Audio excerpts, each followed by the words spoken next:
Hello everybody, this is Yoko's Anime Reactions, and this is also going to be my review for The World's Finest Assassin Got Reincarnated in Another World as an Aristocrat. Oh god, the title is a freaking mouthful. What is it with when people make anime? Why do they give an anime such a long title?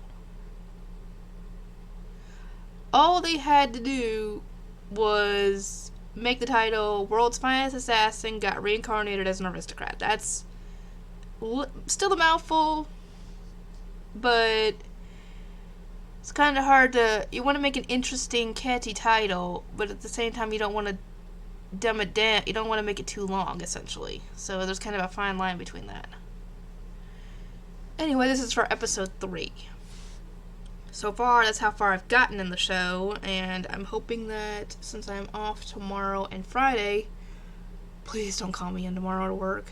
I know I need good hours and all that, but good God, just leave me alone, please. Let me enjoy the time I get, because I don't know how much I'm going to get when my manager goes on her recovery time when she has her surgery. So, yeah. Anyway... Episode 3. Dang it, what was her name?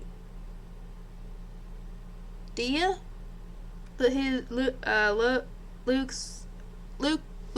don't remember. I couldn't tell what his name was. Oh my god, my dang hair just wants to go everywhere, doesn't it?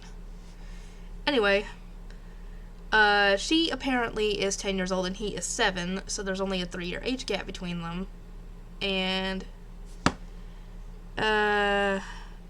yeah, she is now his magic tutor, and she checks how much mana he can put into that the stone she gives him at once, and he shows he has so much mana thanks to, shoot.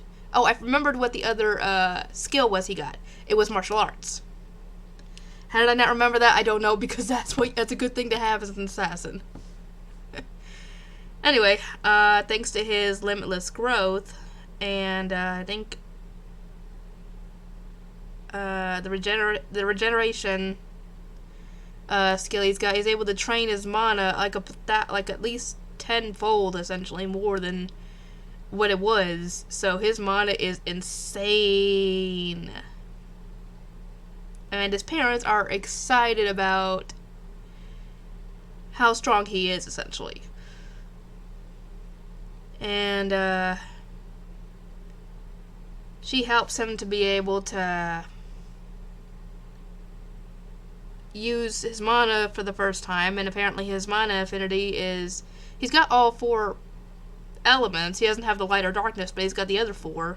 But his mana color is purple, which I like. And, this is where things start to get interesting with this Spellweaver ability. He had her write down all the spells that she knows, and they start going over them, trying to figure out how they work and everything, and he realizes essentially that the ones that involve metal, any kind of metal or element or whatever, it uses, the atomic weight, the melting point, and the gravity point, whatever the heck, it involves that information from his previous life, and he tries to make a spell to make gold. And that's what I mentioned in the last review, that he tries to make a spell to create, the spell essentially is create gold.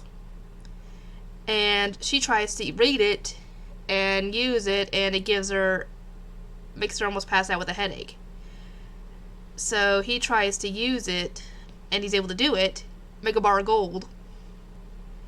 And, actually, if he wanted, he could do it with not just metal, he could do it with probably diamonds, rubies, emeralds, maybe stuff like that. I think. I don't know if he'd be able to do it with that stuff, because I think he might have to have different information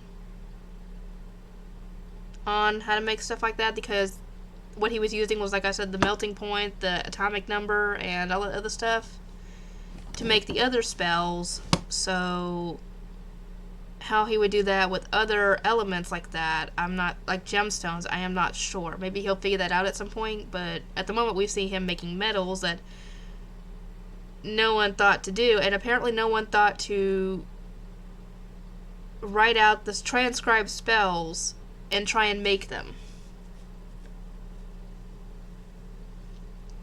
Anyway, they spend all that time making all sorts of stuff, and he ends up making what looks to be a gun. And he makes her one too, and they both have fun just playing with them, and he makes a gigantic, dang it, what was it? A cannon? Something like that? Let me know what kind of gun that looked like, but it only was able to fire one round before it kind of broke on the end where the thing came out, so yeah. Anyway, he gives her a weapon that he made, which is a knife, and because she was only able to stay, I guess, for 2 weeks to teach him magic, and then she had to leave. And she gives him the stone that he made purple before. He gave that to her. She gave that to him and on a chain, essentially, and made him promise that they would end up meeting up with each other again.